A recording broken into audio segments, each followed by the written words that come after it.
suis Boris Martin. Ça a été dit, je suis le rédacteur en chef de cette magnifique revue, voilà, qui s'appelle Alternative Humanitaire, qui est une revue créée en 2016 par 5-6 structures: Handicap International, Action contre la faim, la Croix-Rouge, la Fondation Mérieux, un des fondateurs d'ailleurs, il est là, ça me fait plaisir de le voir, Benoît Miribel, qui était donc directeur général de Mérieux. Mérieux, vous connaissez ou vous allez connaître, puisque Mérieux, la Fondation Mérieux a fondé Bioforce.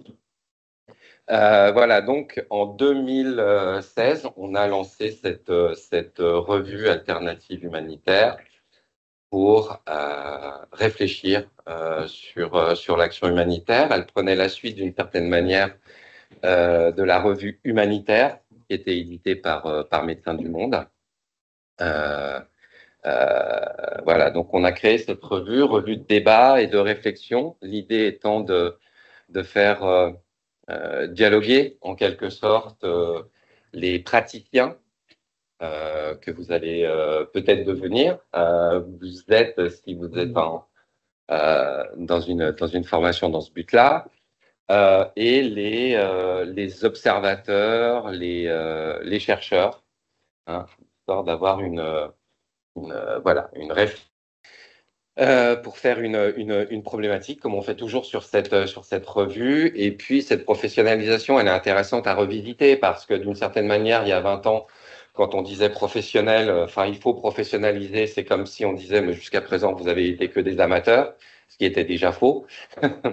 Et aujourd'hui, quand on parle de professionnalisation, c'est comme si les gens du secteur n'étaient pas devenus assez professionnels. Ce qui est faux aussi, mais qui renvoie aussi à d'autres questions qui sont celles de quelle est la part, la valeur de l'engagement aujourd'hui dans un secteur qui s'est très professionnalisé, pour reprendre le terme, mais avec des questions d'hyper-spécialisation, des questions de redevabilité. Il y a beaucoup de travail sur dossier, et puis aussi des problématiques d'environnement géopolitique très complexes. Qui mettent parfois des équipes humanitaires dans des situations compliquées, notamment en termes de santé mentale.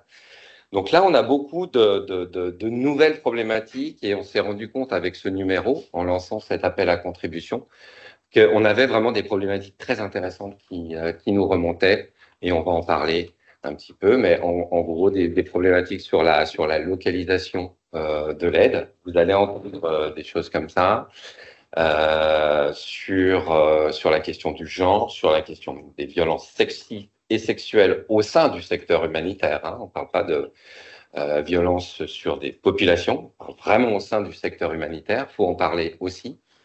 C'est pas la majorité quand même, mais voilà, le secteur humanitaire n'échappe pas à ces problématiques qui sont dans tous les secteurs.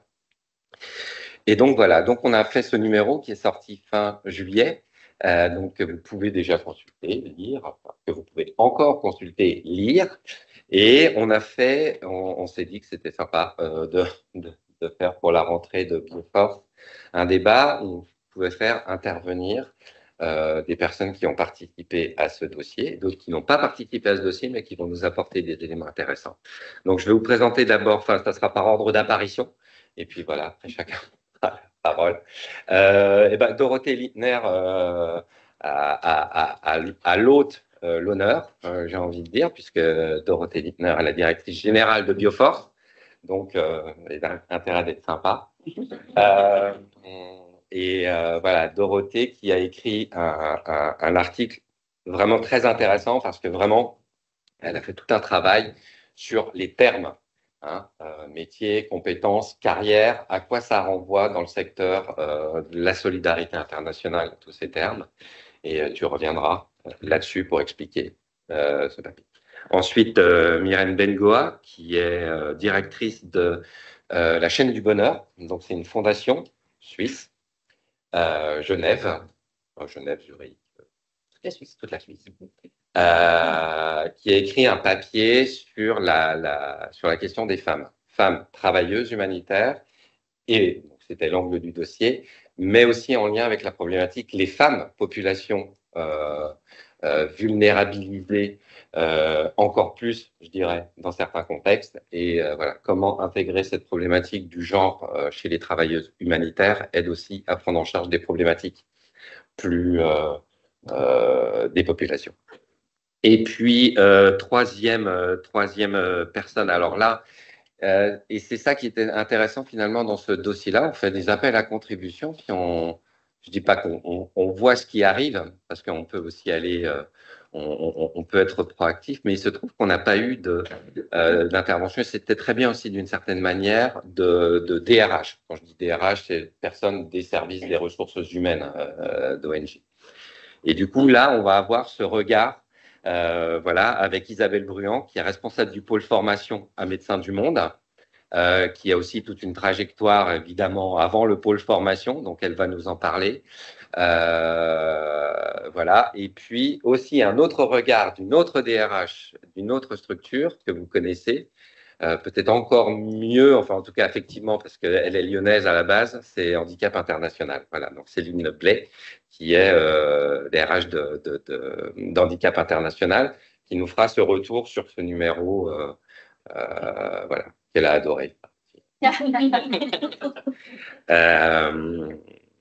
Donc voilà, juste parce que je voudrais inviter aussi les intervenantes à le faire, c'est-à-dire parce que je pense que ça peut vous intéresser. C'est quelque part, c'est les trajectoires personnelles qu'on a tous eues un petit peu dans ce secteur, parce que voilà, on se retrouve pas dans le secteur humanitaire comme ça. Pour la faire courte, parce qu'on va pas non plus faire des panégyriques, mais c'est comment on arrive là-dedans. Alors moi, en ce qui me concerne, je vais me présenter et puis voilà. Moi, j'ai fait des études de droit.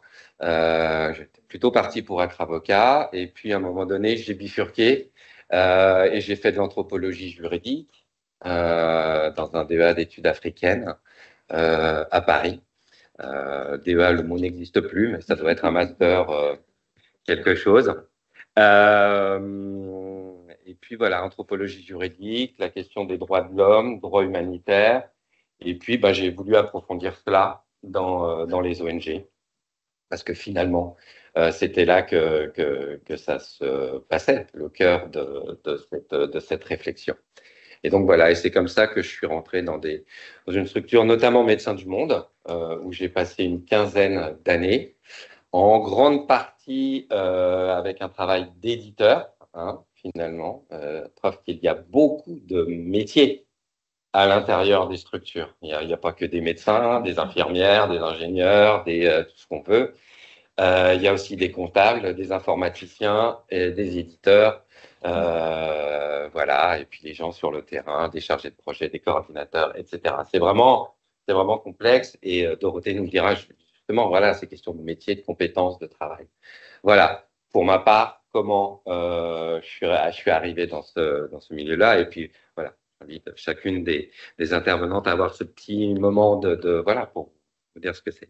Et voilà, j'ai déjà beaucoup parlé et je vais passer la parole à Dorothée pour avoir ce regard.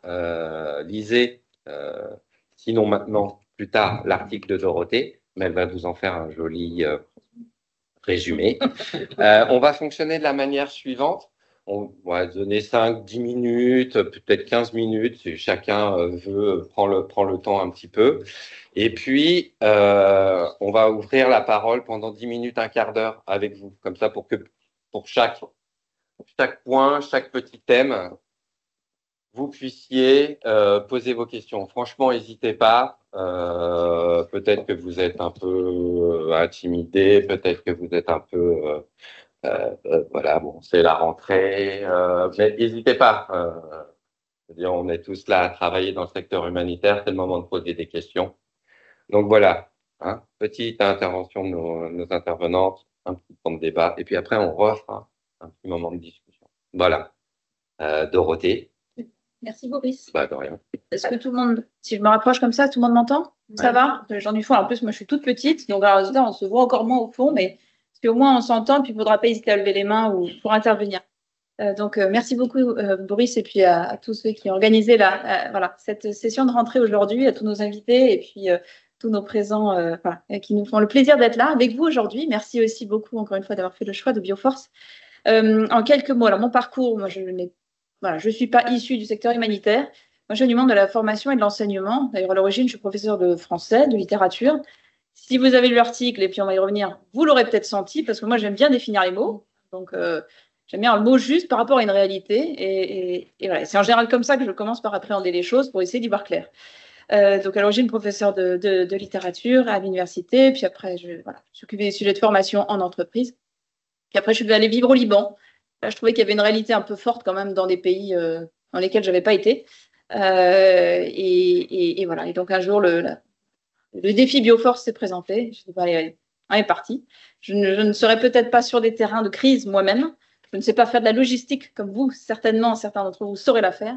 Par contre, je veux bien essayer de faire en sorte que vous ayez les bonnes conditions pour y arriver sur les terrains et faire en sorte qu'on fasse bouger un tout petit peu les lignes dans le bon sens. Voilà. Donc, c'était un peu la raison d'être de mon côté. Et donc, moi, ce qui m'intéresse, c'est les métiers, c'est les compétences, c'est les conditions pour bien apprendre, pour arriver au bon endroit, qu'on soit petit, grand, qu'on soit dans des études de français ou un jour qu'on devienne humanitaire. Sur ce numéro, évidemment, quand Alternative Humanitaire a proposé de faire un numéro sur le travail, on s'est dit, nous, à Bioforce, il faut quand même qu'on donne au moins notre petit champ de vision sur cette perspective, qui est assez ambiguë. Mais c'est un petit peu ça le sens de l'article que j'ai essayé de proposer. Il y a quand même des drôles de paradoxes dans ce secteur. Ce secteur qui n'en est pas un, à bien des égards. Et à Bioforce, on le voit bien parce que Bioforce est à la fois donc centre de formation professionnelle et puis en même temps qui est au plus près des acteurs qui opèrent, évidemment, hein, donc près des terrains. C'est pour ça que ça se veut de la formation opérationnelle, terrain. Vous aurez tout un tas d'expériences pédagogiques en ce sens. Et on voit bien, quelque part, les spécificités de cet environnement qui se veut spécifique et qui n'assume pas toujours totalement en même temps sa spécificité parce que de peur d'être exclu ou de ne pas être compris par les autres secteurs professionnels. Et donc, j'avais essayé comme ça de repérer, d'identifier, moi, avec mon regard, qui est aussi finalement assez neuf. Autant à Bioforce, il y avait des gens qui ont plus de 20 ans, 30 ans de maison. Autant moi, ça fait à peine 3 ans que je suis dans le secteur, donc dans l'environnement. Mais quand même de regarder ça par ce prisme-là et de se dire déjà, est-ce que c'est un métier? Parce qu'on dit un travail, mais un job. Mais dans ce secteur, il y a beaucoup de gens qui font ça en tant que bénévoles. La même chose. Le travail, ça devient un métier quand c'est organisé, quand on est payé, c'est structuré, qu'il y a donc une structure tout autour et que c'est pas juste je vais moi-même donner un peu de nourriture dans la rue à quelqu'un qui a faim. Voilà. Donc, comment s'organise toute cette structure et à quel moment on passe de l'activité tournée vers la mission, vers le résultat, à un métier structuré avec un cadre, des limites, des droits et des devoirs en tant que salarié au sein d'organisations extrêmement structurées. Et donc, là, ça va être un peu le premier temps de l'article, à essayer de comprendre un peu cette différence.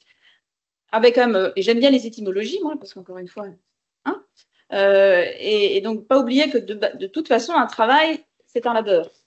L'étymologie du travail, c'est tripaliare en latin, c'est une torture. C'est pour ça qu'on parle d'ailleurs de travail, une femme au travail qui accouche. Elle ne le fait pas vraiment avec un plaisir qui se voit sur le visage, mais voilà, il y a cette forme de labeur de toute façon parce que c'est quelque chose qui est utile et c'est vraiment le travail se définit par rapport à un loisir comme une finalité utile dont on va mesurer le processus et l'activité et la transformation. Et donc, dans tous les différents mots qui existent et qui gravitent dans finalement ce champ lexical, eh bien, on voit que vraiment cette notion de transformation et d'une action vers un résultat, en même temps, cette nécessité d'être sur l'utile, sur la structuration dans un cadre défini et organisé, eh bien, ça en dit beaucoup finalement de l'action humanitaire. Donc ça va être un premier point dans l'article. Le deuxième était après d'essayer de voir quelques contradictions, parce qu'il y en a. Il y en a. Quand on regarde bien, très souvent d'ailleurs, pour des gens ultra engagés, oui, ils vont dire j'ai un métier, mais c'est plus qu'un métier. Je fais de l'action humanitaire. Je suis tournée vers le bénéficiaire, je suis tournée vers le résultat, et d'ailleurs, je passe beaucoup d'efforts et toute l'organisation elle-même a essayé de prouver que mon résultat était le bon et que l'action que j'ai menée a eu un résultat, le fameux impact, sur lequel n'importe quelle ONG doit pouvoir rendre des comptes. Non seulement avoir rendre des comptes financiers, mais elle va aussi rendre des comptes sur les résultats de l'action qu'elle a essayé de mener. Donc il y a vraiment cette finalité par l'action et ce regard-là qui quelque part prime dans la définition du travail humanitaire. Et en même temps, il a besoin de toute cette structure. On l'a dit, ça s'est professionnalisé. Les bailleurs sont plus que demandeurs et plus qu'exigeants dans les normes. Et donc, on a voilà, cette oscillation entre je suis totalement tournée vers la mission voilà, et en même temps, j'ai des cadres extrêmement et de plus en plus rigides qui déterminent mon action. Je dois rendre tous ces comptes-là. Mais finalement, les mots que je préfère, c'est ceux de l'action, de la mission, plus que celui du travail, dans un cadre normé, un peu contraignant quelque part, un peu moins aventurier peut-être. Et ce qui m'étonnait un petit peu, c'est qu'à contrario, il y a le fameux champ du travail social, pas humanitaire international, mais la solidarité locale, le travail social, lui, qui alors, pour le coup, si vous ne connaissez pas trop, eh bien, est extrêmement réglementé. Même les formations, nous, Bioforce, on ne pourrait certainement jamais dire qu'on ressemble de près ou de loin à une école de travail social. C'est extrêmement réglementé avec tout un cadre juridique très présent. Et donc, le mot, lui, passe très bien. Le travail social pose aucun souci dans tout ce secteur-là. Dans l'humanitaire, c'est défini. Voilà, on est sur la solidarité, on est sur une autre perspective. Donc ça, c'était quelques petites ambiguïtés comme ça. Et puis, et vraiment cette tension entre la vocation et puis la réalité qui fait qu'en même temps, aujourd'hui, on aimerait bien, si on fait carrière, que ça se fasse. Et c'est là où je serais ravie d'entendre les paroles de celles qui s'occupent de ça, c'est-à-dire comment se fait ce cadre pour que des salariés dans l'organisation eh bien, continuent de faire profession. Et même ce terme-là, là aussi, il est assez étonnant parce que faire profession, comme un faire métier, le métier, encore une fois, étymologiquement, ça a une connotation un peu mystique, hein, un peu religieuse. Le métier, le ministerium en latin, c'est le service divin. Voilà, ou la messe, pour le dire très simplement. Donc il y a une dimension quand même très, je fais métier, je fais profession, je suis engagée bien au-delà d'un simple cadre RH de mon quotidien. Et je pense que les organisations doivent être en permanence un petit peu, essayer de concilier cette volonté d'engagement très forte, où finalement on essaie d'aller bien au-delà de son engagement, enfin voilà, de son métier, de sa fonction, pour essayer de faire le plus de bien possible. Et puis un cadre dans lequel il faut rester pour que ça reste coordonné. Il faut rester parce qu'à la fin, sinon, on ne tient pas. Et il faut rester parce que sinon, un jour, on va vouloir, j'ai envie de dire, on voudra un rendu que personne ne pourra vous rendre. Vous avez trop donné. Donc voilà, c'était des petites tensions, ces points un peu spécifiques de ce secteur qui, d'un point de vue du ministère du Travail, n'est pas un secteur professionnel. Ça n'est pas une branche professionnelle, ce dans quoi nous sommes. Et donc, on voit bien que là, encore une fois, on a un cadre réglementaire des standards humanitaires qui ne sont pas des lois. Hein. On n'est pas sur on est sur des standards. Alors, certes, il y a le droit international, le droit humanitaire, ça oui. Mais à l'intérieur, par contre, il y a beaucoup plus de normes que les secteurs secrets qu'ils se donnent. Et pour autant, donc, il a son cadre très fort. Et en même temps, son mode de fonctionnement bien à lui, justement, d'un secteur qui n'est donc pas une branche professionnelle. Et nous, à Bioforce, on le voit bien parce qu'en termes de compétences, les titres professionnels que vous obtiendrez, je l'espère, hein, bien sûr, dans quelques mois, eh bien, ces titres professionnels reconnus par le ministère du Travail français, c'est parce que Bioforce les dépose, les défend, et qu'il n'y en a quasiment aucune autre école qui fait ça. On a 5 titres professionnels déposés, ce qui, pour la taille de notre école qui est petite, est extrêmement rare. Ce qui montre bien qu'on est à la fois sur un métier très spécifique, un vrai métier de niche, à peine 650 000 travailleurs dans le monde, c'est tout petit. Amazon, c'est 2 millions d'emplois. Hein. Et en même temps, qui a son cadre, ses normes, ses règles, et qui se structure toujours au bénéfice de cette action. Voilà en quelques mots les éléments que j'avais essayé de regarder. Et puis je m'étais dit qu'il serait intéressant, et encore une fois, merci aussi pour cette table ronde, j'en profite, pour savoir, vous qui rentrez dans ce secteur, ou qui en êtes déjà, parce qu'il y a déjà des gens qui ont fait de la solidarité ici, hein, certainement. Et vous, aujourd'hui, ce travail humanitaire, vous le voyez comment? Cet engagement versus le cadre, j'ai envie de dire, de travail dans lequel vous espérez aller, vous voyez ça comment? Donc, c'était avoir ce temps de discussion ensemble, mais aussi, bien sûr, tourner vers vous pour savoir un petit peu vos réflexions sur le sujet. Voilà, Boris. Super. Bah, moi, j'en une notamment qui prolongera celle que tu posais. Moi, j'aurais 2 questions. Alors, une pour vous dans la table. Voilà, pourquoi? Qu'est-ce qui vous a porté vers Bioforce? Et puis, il n'y a pas plus. Hein. C'est quoi? C'est rechercher un métier, une compétence particulière, si vous étiez déjà dans le secteur, peut-être creuser quelque chose. Est-ce que c'est remplir une mission? Est-ce que vous êtes dans cette logique-là? sinon messianique, en tout cas d'un engagement fort. Donc voilà, c'est très sympa d'avoir deux, trois parmi vous là qui disent voilà, moi je veux m'engager parce qu'il y en a marre d'eux, ou j'ai envie C'est une première question, réfléchissez pour vous. Et puis j'ai une deuxième pour Dorothée qui est, alors là c'est moins sur la question de l'entrée dans le secteur, qui éventuellement de la sortie. Bon, vous n'êtes pas encore rentré dedans pour certains, ça peut faire bizarre de parler de la sortie, mais je pensais à ça par rapport à ce que tu disais sur le fait que c'est un drôle de boulot, on va dire, pour pas employer les termes que tu utilisais, c'est un drôle de boulot humanitaire. Comment, quand on a passé 5 ans, 6 ans, 10 ans dans l'humanitaire, on se revend à l'extérieur? Comment on rejoint, on sort de ce secteur et en disant, bah, voilà, moi je faisais tel métier, j'étais chargé de mission, j'étais coordinateur, j'ai été logisticien, etc., pour éventuellement aller retravailler dans le privé, etc.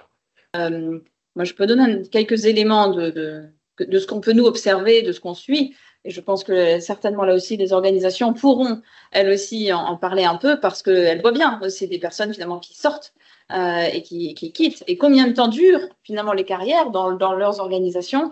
Certains vont faire ça très longtemps, d'autres et pas soit vraiment voilà, au sein de l'organisation, soit de mission en mission en mission en mission, et c'est leur choix pour rester près des terrains. Et puis, effectivement, pour certains, ce sera un passage. Ça durera quelques années. Et puis après, un jour, ils raccrochent. Et donc, en ce moment, c'est plutôt qu'est-ce qu'on observe, deux petites, peut-être, effectivement, tendances dans des métiers ceux qui ne sont plus totalement à temps plein, j'ai envie de dire, vraiment en mission permanente. On en voit pas mal de venir dans ces métiers du consulting humanitaire, hein, ce que j'appelle un peu des carrières slash aussi. On le voit beaucoup dans le monde professionnel en général, mais d'avoir un ou deux métiers un peu en parallèle et ils viennent un peu au service et puis rentrent et sortent un peu in and out. Hein, donc ça, c'est un premier élément. Et puis pour la suite, alors là, j'imagine, enfin, quand on veut en sortir, aujourd'hui, on le voit, il y a un acteur qui s'appelle Résonance Humanitaire, une organisation qui accompagne les humanitaires donc en France quand ils veulent raccrocher, j'ai envie de dire, des terrains. Et c'est pas évident hein, quand vous avez fait beaucoup, beaucoup de terrain, de rentrer dans un environnement professionnel et même social très normé, très, très, j'ai envie de dire, où il n'y a pas non plus tout le sel, je pense, des terrains. Et donc, c'est pas si évident. Voilà, les cultures d'entreprise sont pas du tout les mêmes. Donc, c'est des acteurs comme ça qui existent et qui accompagnent les personnes pour, eh bien, finalement, revenir à ce qui pour moi est, voilà, j'ai envie de dire, l'essentiel. D'une part, les compétences. Quelles compétences vous avez à valoriser qui vous permettent d'être employable dans d'autres secteurs. Et en général, vous en avez fait. C'est pas les compétences qui manquent parce qu'il y en a des tonnes. Je pense que ce qu'on apprend sur les terrains, au vu de ce que je découvre, sont extrêmement variés. Vous avez notamment l'adaptabilité. Quand vous êtes confronté à des situations d'une telle diversité, probablement d'une telle rudesse aussi, le résultat, ça permet aussi d'être extrêmement adaptable. Par contre, après, c'est souvent le projet professionnel, le projet personnel, j'ai envie de dire, dans quelle valeur on se retrouve, parce que ça, c'est justement avant tout des choix de valeurs, des choix personnels, choix politiques. Hein, il ne faut pas se le cacher non plus. Hein, il y a aussi des formes d'engagement derrière. Donc, on ne se retrouve pas dans tous les secteurs et dans les mêmes rythmes et les mêmes ambiances de travail. Et c'est là où souvent ça se joue. Donc, il faut bien être, voilà, on a dans quel type d'équipe, dans quel type de culture et de quotidien on a envie d'être, très autonome ou au contraire très, très en présence. Donc ça, je pense que c'est un peu les deux questions qui sont, j'ai envie de dire, sur la table de quelqu'un qui peut raccrocher. Mais ce qu'on a toujours pu observer, c'est que plutôt en termes de compétences, c'est pas ça qui manque pour aller se réinsérer dans la plupart des tissus professionnels. Les questions, tu n'en rien. Ouais, d'accord. Voilà. Merci. Il y avait une réponse à la question que j'avais posée à la salle tout à l'heure de Colline. Colline CPH1, donc joli nom, qui disait, elle, manifestement, elle vient chercher une valorisation par une certification à la sortie du travail déjà fait antérieurement. suis pas sûr de comprendre moi-même ce que je lis, mais Valoriser les compétences. c'est bien. Intéressant. Il va faire certifier ses compétences. D'accord. Donc voilà, donc une autre attente de quelqu'un. Est-ce que, voilà, on peut avoir un moment aussi de questions de la salle et manifestement de l'autre salle suite à la discussion avec et à la présentation faite par Dorothée. N'hésitez pas.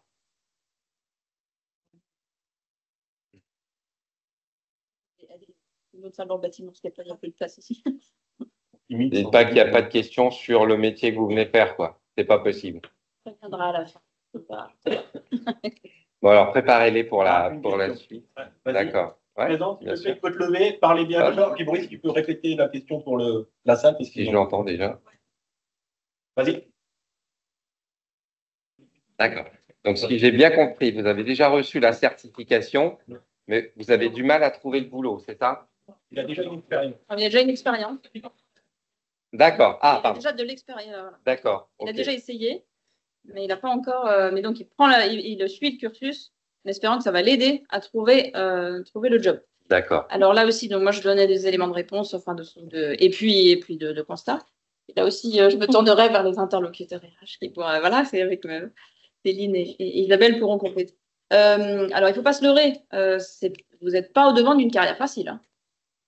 Soyons clairs. Non seulement là, le travail qui va vous être demandé, il est costaud, mais de toute façon, derrière, ce sont des métiers justement à vocation. C'est des métiers où c'est dur et il faut s'accrocher. Et les places, vraiment, là, on pourra en parler, elles sont chères. D'accord, c'est pas facile.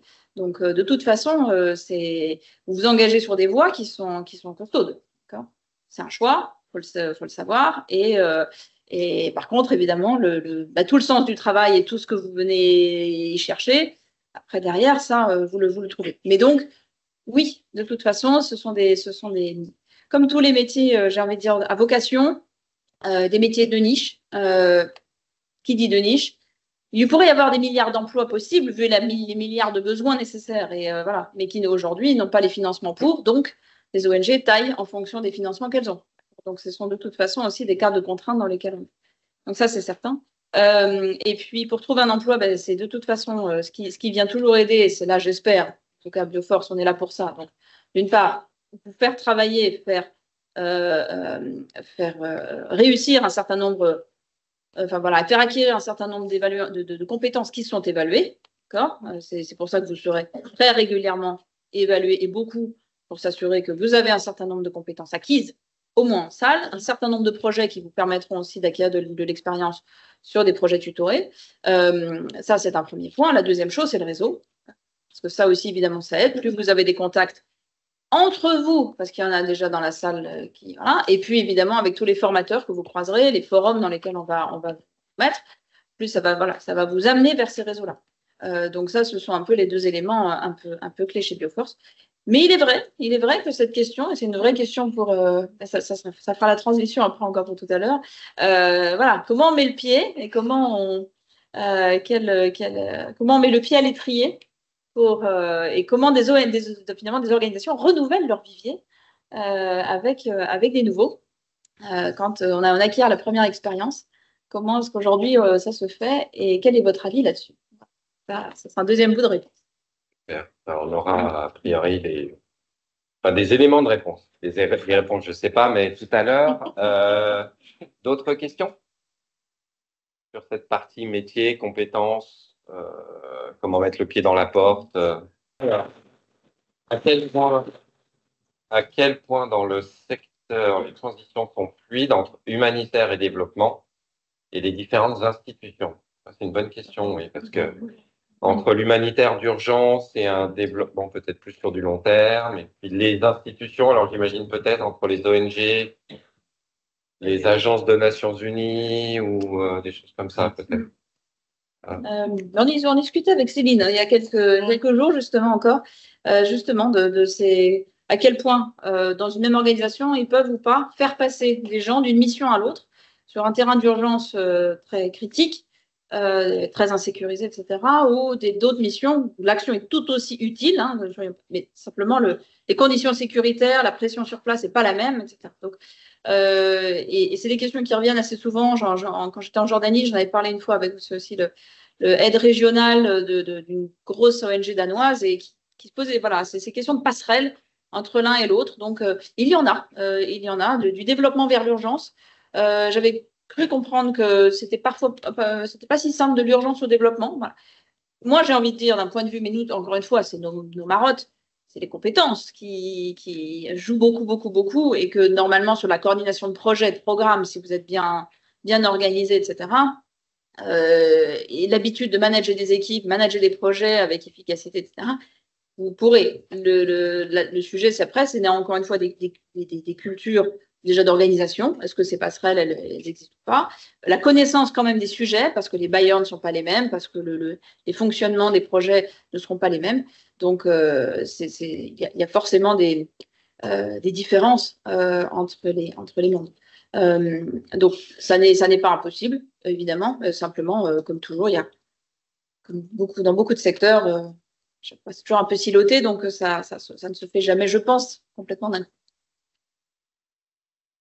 Et Dorothée, d'autres questions?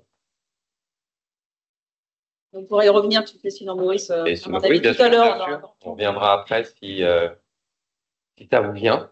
On va passer à Myrène, justement, avant de revenir ensuite sur des choses plus sur le travail humanitaire, des professions carrières, etc. Une des problématiques qui est ressortie pas mal avec ce dossier, c'est effectivement la question du genre, notamment la question les travailleuses humanitaires dans le secteur. Et donc, Myrène, c'est toi qui nous as proposé l'article qu'on a pris avec plaisir parce que vraiment, il allait sur une question qui est doublement intéressante. Un, les travailleuses humanitaires, mais aussi dans le rapport aux populations féminines, j'ai envie de dire, vulnérables. Merci beaucoup Boris et à Bioforce, à Dorothée et à toute l'équipe d'avoir organisé ce panel et de m'avoir invité. L'article que j'ai publié, que vous pourrez lire, je ne vais pas le résumer, il porte vraiment sur la question de l'équité de présence en fait des femmes dans le travail humanitaire et en quoi c'est un enjeu important dans la qualité de l'action que nous menons.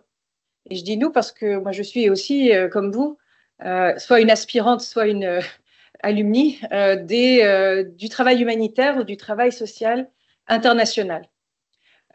J'aime moins la notion de segmentation entre l'urgence et le long terme, et on le voit d'autant plus fort dans les dernières années, la récurrence de crises qui sont durables, qui sont à résurgence forte avec des violences ou qui occupent un espace de la population civile la plus vaste et la plus large, à tel point que dans certains pays que j'ai connus, moi, il y a une quinzaine d'années, comme étant des pays stables dans le Sahel, par exemple, où on se retrouve aujourd'hui à ne même plus pouvoir entrer en tant que personnel international. Donc, il y a des contraintes aujourd'hui dans les métiers humanitaires que nous toutes et tous rencontrons, mais qui ne doivent surtout pas nous démotiver de faire ce choix courageux, mais passionnant, de continuer à vouloir porter assistance aux personnes qui sont directement affectées par les crises, les catastrophes ou les désastres. Donc, en quelques mots, mon parcours, il a été en plusieurs étapes. Moi, j'ai une formation en sciences politiques et relations internationales. Donc, au départ, je voulais être journaliste.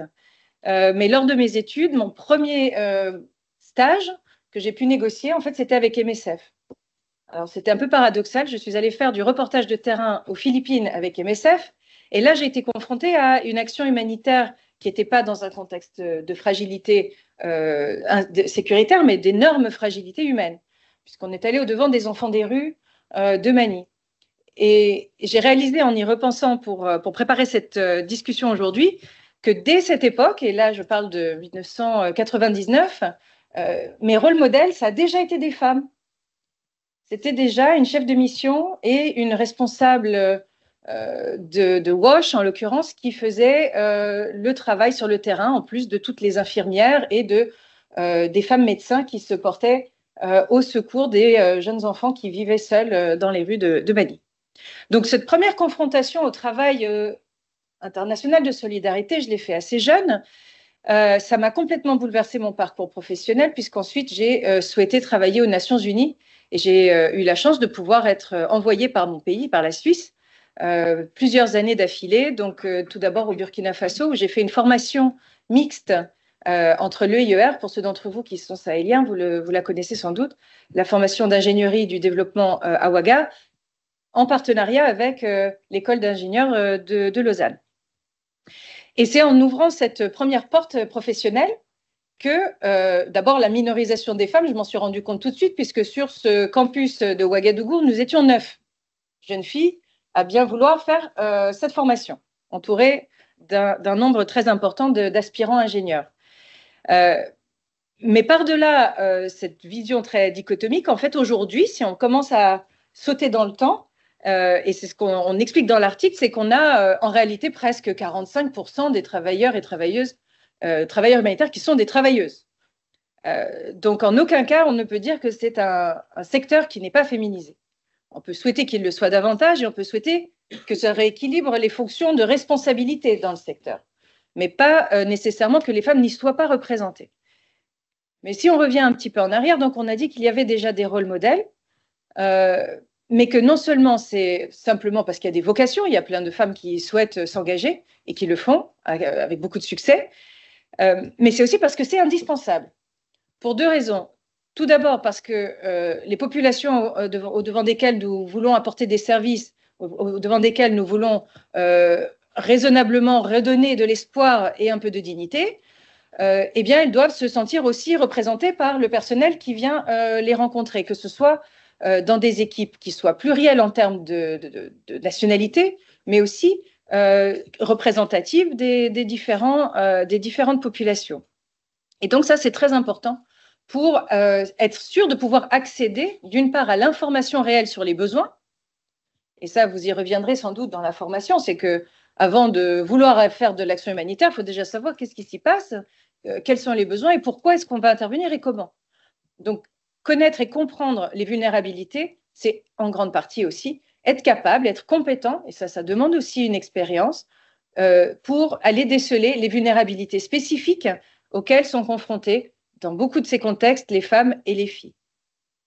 Et les enfants, vous avez mentionné la malnutrition, en réalité, le différentiel se note très, très, très petit déjà dans les enfants de moins de 5 ans. Moi, j'ai travaillé pendant de nombreuses années dans la survie de l'enfant avec UNICEF, et c'était effectivement une problématique récurrente que les jeunes filles ou les petites filles ont moins accès à de la nourriture de qualité ou ont moins accès aux soins de santé dans certains contextes. Donc tout ceci fait que d'une part, nous sommes convaincus que l'aide humanitaire doit se faire par et pour les femmes. Donc merci beaucoup, toutes les personnes présentes, déjà se dire que dans le fond, c'est un métier mixte et qui doit le rester.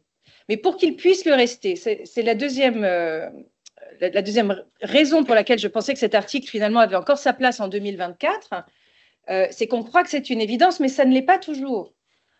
D'une part, on l'a dit, les contextes sont de plus en plus difficiles. Le droit international humanitaire, qui théoriquement devrait garantir l'accès au personnel humanitaire avec un petit peu de protection, on ne peut jamais dire qu'elle soit parfaite, mais un petit peu de protection, permettant de mettre en œuvre ces actions-là. Eh bien, ces contextes fragiles, mais avec un minimum de protection, sont de plus en plus rares. Aujourd'hui, dans mes fonctions de bailleur de fonds, la chaîne du bonheur n'est autre qu'une plateforme d'appel à dons pour financer des ONG qui agissent aujourd'hui au Proche-Orient, qui agissent à différents endroits en Afrique, etc. Et faire en sorte que nous puissions déployer rapidement cette aide. Eh bien, pour le faire, il nous faut de façon urgente et nécessaire des gens archi-compétents, prêts à partir, mais qui soient également capables d'organiser en local une aide qui soit basée aussi sur les compétences locales. Et j'insiste là-dessus, l'aide humanitaire, pour nous, ce n'est pas simplement vous autour de cette table, c'est toutes les personnes qui sont déjà en train de contribuer dans l'immédiat à résoudre des urgences au quotidien. Et il faut porter vraiment cette voix des travailleurs et travailleuses humanitaires locales qui ne sont pas toujours visibles et représentés dans les statistiques. Donc, au même titre que l'on voit une population dont les besoins humanitaires sont les plus urgents, 78%, je crois, cumulés femmes et enfants, et notamment dans les crises humanitaires qui induisent des grands déplacements de population, ce sont très souvent des personnes à très forte vulnérabilité qui se déplacent, eh bien, les services que nous apportons en tant qu'acteurs de l'humanitaire doivent être adaptés. Et donc, comment faire en sorte que les ONG, que les employeurs soient, et je sais que MDM a fait beaucoup d'autres grandes ONG ont mis en place des politiques à la fois de recrutement, mais aussi de rétention et d'adaptation éventuellement des conditions d'emploi pour permettre aux femmes aussi de s'épanouir dans ces métiers, quelles que soient les difficultés inhérentes à la profession. Voilà, donc d'une part, mon message, c'est n'ayons pas trop de stéréotypes et je pense qu'en étant confrontés au quotidien de l'action humanitaire ou de l'aide au développement, vous avez tous constaté qu'il ne s'agit en aucun cas d'un métier hyper masculin et que nous avons besoin de toutes ces compétences autour de la table, qu'il s'agit d'analyser les besoins avec une compréhension des besoins spécifiques des femmes et des filles, et enfin, que le secteur humanitaire lui-même doit être inclusif. Et pour qu'il soit inclusif, il y a un certain nombre de choses qui peuvent aider à cela. La flexibilité dans certaines conditions d'emploi. Pourquoi pas mettre en place des politiques de parentalité qui seraient assez intéressantes quand même, puisque malgré tout, que ce soit les pères ou les mères, ils ont tous et toutes le droit aussi à avoir une pause dans leur carrière pour pouvoir élever leur propre famille. Et faire en sorte, bien sûr, que les rémunérations soient les mêmes. Je ne pars pas du postulat qu'elles le sont aujourd'hui. Je pense que ça fait partie des combats que nous devons continuer à mener. Et dernier petit drapeau à lever, et ça je le redis pour tout le monde, puisque tous les acteurs du secteur doivent être très conscients de la malheureuse présence permanente des violences sexistes et sexuelles au sein des milieux de l'action humanitaire, sont reportés par plus de 50% des femmes qui, à un moment ou un autre, au cours de leur carrière, se sont senties agressées ou à risque d'agression.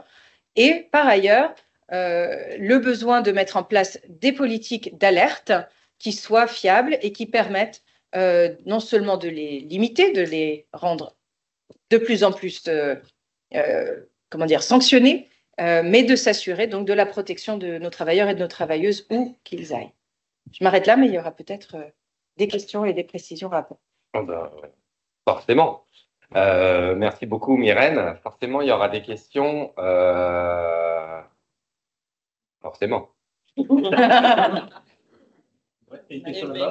Question du genre. D'accord. Est-ce que ça rentrerait en confrontation avec la question de la neutralité?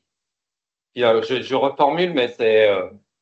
Moi, j'apprécierais que vous m'expliquiez en quoi c'est politique, la question de la mixité ou de la parité dans le secteur.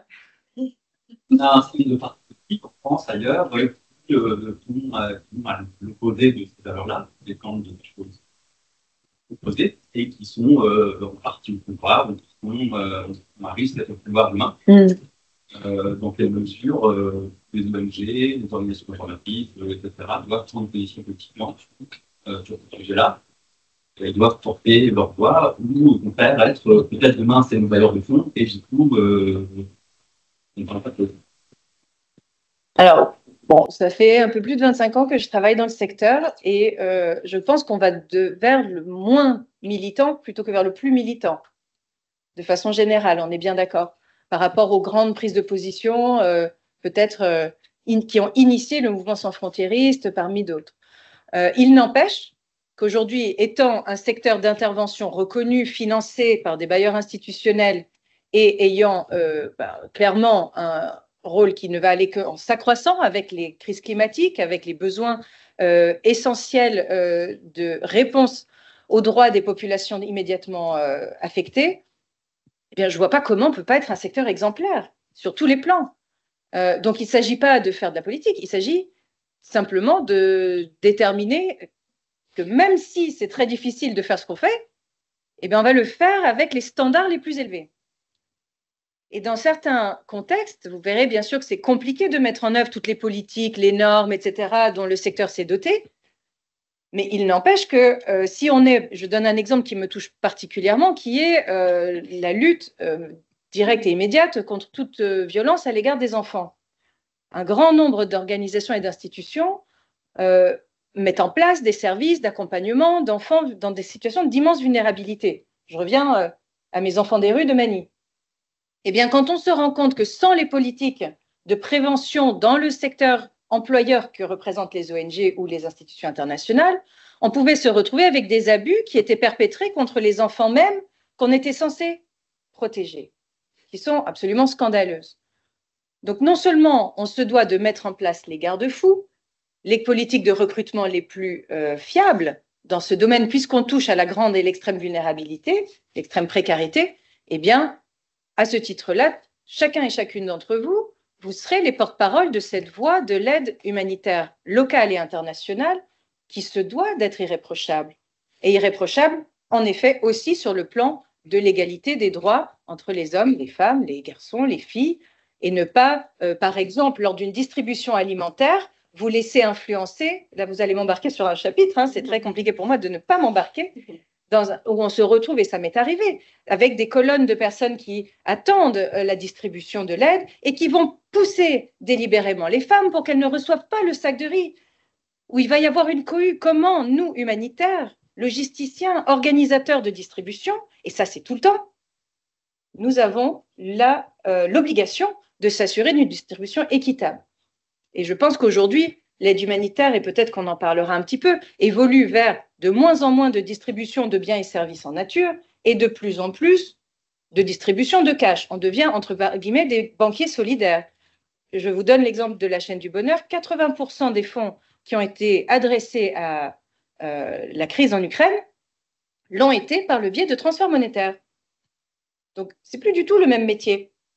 Les travailleurs humanitaires en première ligne, c'est ceux qui vont organiser la mise en place de systèmes de ciblage des populations, d'organisation des moments de vérification des identités, etc., pour pouvoir remettre les moyens, les ressources qui sont transférables d'un pays à l'autre pour porter assistance. Ce sont des facteurs qui ne sont pas seulement moraux et politiques. Vraiment, je pense que c'est aujourd'hui une question simplement d'exemplarité que nous devons tous et toutes porter. Oui. Bonjour. Savoir si au niveau des structures, même des associations, enfin des ONG, vous avez soit des exemples, soit des structures en fait de ce qui peut être mis en place contre le harcèlement sexuel ou les violences sexistes et sexuelles généralement, au-delà de cellules de veille. Alors, juste pour reformuler. Oui, pour que ce soit entendu. Est-ce que dans les ONG, il y a des dispositifs, au-delà des cellules de veille, des dispositifs contre le harcèlement sexuel, violences sexuelles, violences sexistes? Évidemment, si dans le curriculum qui vous est offert ici, c'est peut-être déjà intégré, il est évident qu'aujourd'hui, la lutte contre les violences, qu'elles soient sexistes, sexuelles ou de tout ordre, fait partie de tous les métiers. Ce n'est pas seulement un métier légal ou des ressources humaines. Chacun est responsable de s'assurer qu'on ne cautionne pas des violences. Et ça peut passer par des niveaux très pragmatiques. À nouveau, un exemple récent, quand on a visité des centres d'hébergement il y a un an dans les pays limitrophes à l'Ukraine, permettant d'héberger les personnes qui étaient en transit entre l'Ukraine et les pays d'Europe occidentale, des pays de plein de bonne volonté mettaient à disposition des foyers pour jeunes ou des gymnases ou des choses comme ça. Eh bien, j'en ai visité plusieurs. Et bien que la responsable de ce centre d'hébergement nous dise « Oui, alors ici, nous avons des familles avec des enfants, ce sont pratiquement que des femmes, etc. » On visite les sanitaires. Eh bien, c'était en rez-de-chaussée, directement vu sur la rue, et il n'y avait pas de rideau. Voilà. Donc, c'est pas du détail. C'est pas du détail. Parce que limiter les risques de violence perçus ou réels, ça passe par une réflexion de tous les niveaux, allant de est-ce qu'on écoute les personnes qui sont concernées et quelles sont les demandes qu'elles peuvent formuler pour qu'elles se sentent bien. Est-ce que c'est possible de financer ou d'accompagner l'intervention de ces petits plus qui vont faire en sorte qu'elles se sentent bien? Et troisièmement, est-ce que de façon systémique, nos organisations sont préparées, sont formées et ont les mécanismes de veille qui sont, je dirais, le sommet de l'édifice, c'est la phase indispensable, au même titre qu'on distribue des salaires, qu'on verse bien un salaire à un travailleur, eh bien, on s'assure qu'aucun et aucune d'entre elles n'est à risque dans l'exercice de ses fonctions. Oui, il y a une autre question effectivement très intéressante d'Amina. Merci Mireille d'abord pour la réponse. Est-ce que la condition des femmes sur certains terrains peut être un frein à la mixité du fait qu'elles peuvent être moins en sécurité que les hommes? Je trouve que c'est une très très bonne question. Est-ce que de fait, est-ce que l'insécurité sur le terrain interdit en gros à des femmes? Alors, là, je confronterai peut-être mon point de vue avec celui des responsables RH des grandes institutions qui sont présentes, mais j'aurais tendance à toujours vouloir mettre en parallèle la qualité de ce que nous voulons offrir comme intervention avec évidemment les risques inhérents à la mise en place de ces activités. Le fait que si on enlève le facteur mixité, on réduit automatiquement la qualité et l'accès effectif d'une grande partie de la population, voire même qu'on invisibilise une partie de la population, pour moi, c'est comme si on faisait mal notre travail.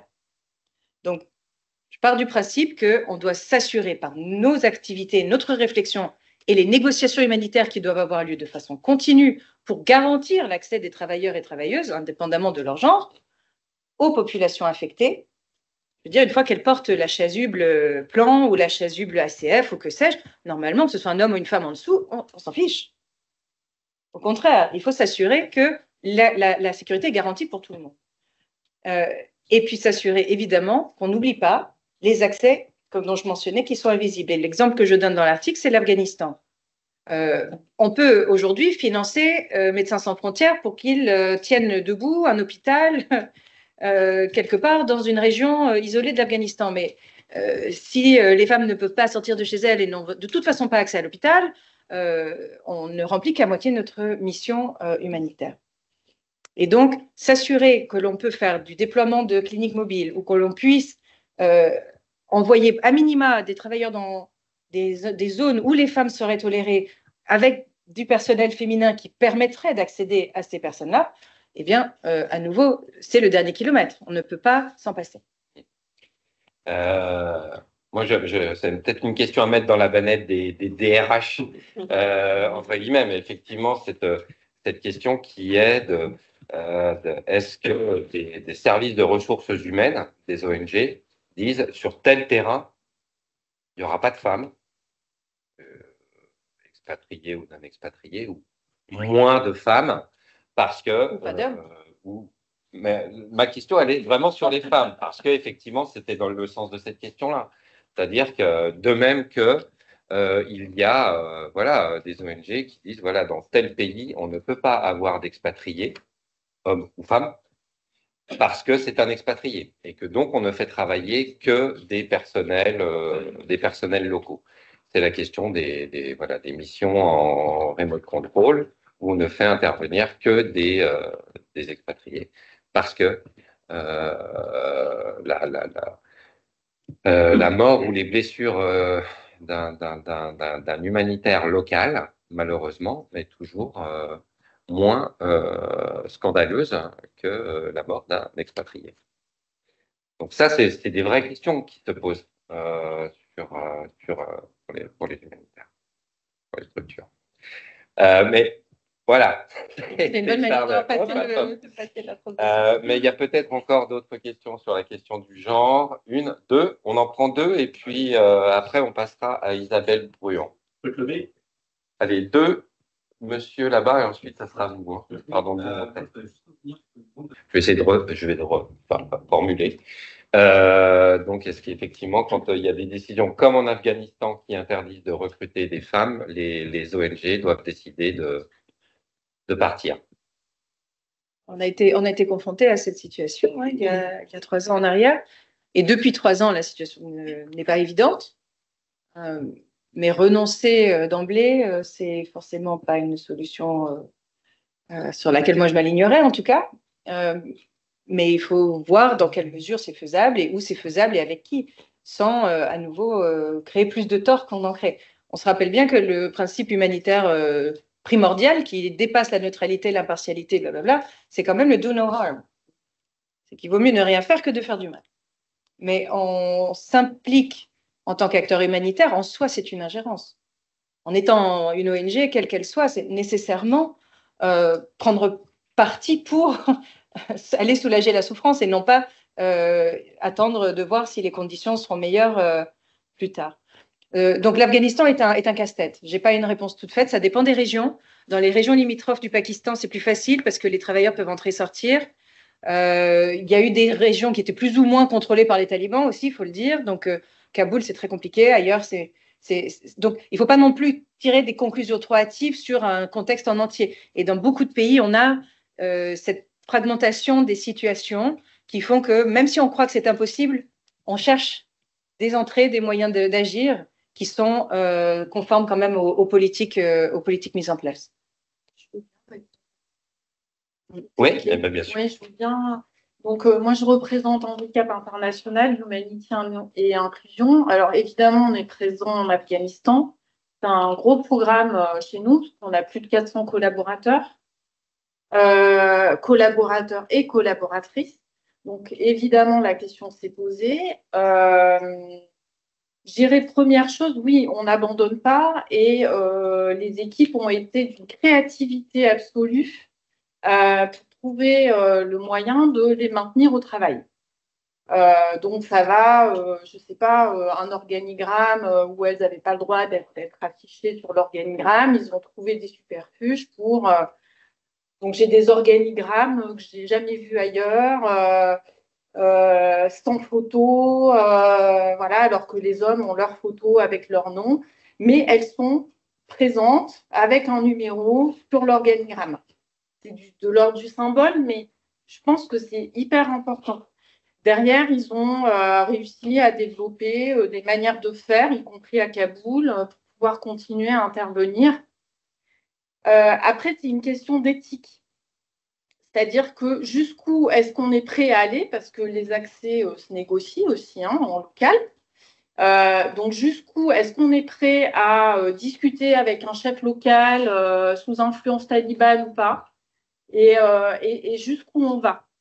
Et ça, c'est vraiment la question d'éthique, et je pense que c'est vraiment fondamental que chaque humanitaire ait une réflexion éthique de manière à être capable de se positionner où est la ligne rouge. En fait, je crois que c'est vraiment clé. Et au-delà de la question des femmes, on peut se poser la question des homosexuels. Nous, on est sortis du Burundi pour des raisons politiques à l'époque. Donc, d'un point de vue éthique, on a fermé un programme au Burundi, alors la mort dans l'âme, mais en fait, on voulait montrer aussi notre désapprobation par rapport à des politiques voilà, qui ne nous convenaient pas. Mais je dirais, il n'y a pas de réponse oui, non. Voilà, c'est ça que je veux juste apporter. Merci à Isabelle sur voilà, un premier point de vue de quelqu'un, de Médecins du Monde, qui travaille au pôle formation et sur, alors d'une certaine manière, après nous avoir un petit peu fait partager ta trajectoire, Isabelle, quelles sont aujourd'hui les questions qui traversent les services de ressources humaines dans les structures, en plus des petites questions qu'on t'a déjà… Je vais essayer de parler effectivement d'un point de vue RH. Alors, je parlerai de mon parcours à la fin. Ouais, super. Ça sera une illustration. Donc, la question de savoir un petit peu de voir comment, en tant que RH, les métiers ont évolué en ce moment, que ce soit sur le terrain ou dans les sièges, hein, parce que ce sont des lieux, beaucoup d'humanitaire travail. Quels sont nos enjeux, et puis peut-être à la fin un petit peu qu'est-ce qu'on attend aussi des humanitaires qui se forment aujourd'hui actuellement à Médecins du Monde. longtemps que je suis à Médecins du Monde, donc je parle surtout de ce regard-là. Donc, sur un certain plan, on a les mêmes problématiques que tout employeur. Donc, je pense que maintenant, les ONG assument, ce qui est assez récent finalement, d'être des employeurs. Et ont des problématiques qui sont celles de tout employeur. Et par exemple, la raréfaction de certaines ressources humaines. L'exemple que je donne, nous, c'est qu'on a beaucoup de difficultés aux côtés des personnels de santé, médicaux, des médecins, pour des postes au siège ou expatriés. C'est très difficile. Ce n'est plus du tout un projet professionnel en France d'être médecin militaire. C'est exceptionnel. On a 6% des effectifs de droit français, donc sièges et expatriés, qui sont de profession médicale, hein, médecins, infirmiers, maïoticiens. En revanche, il y en a 25% à peu près parmi les personnels nationaux, donc on est présent dans une petite trentaine de pays. Donc le rapport est beaucoup plus important, logiquement, sur les terrains. Mais voilà, ça c'est un enjeu. Trouver des ressources médicales pour nous aujourd'hui, c'est nouveau. C'était pas ça à l'origine. Et on recherche aussi, certes, la profession, enfin, nous sommes professionnalisés, mais les structures, du coup, les organisations se sont professionnalisées.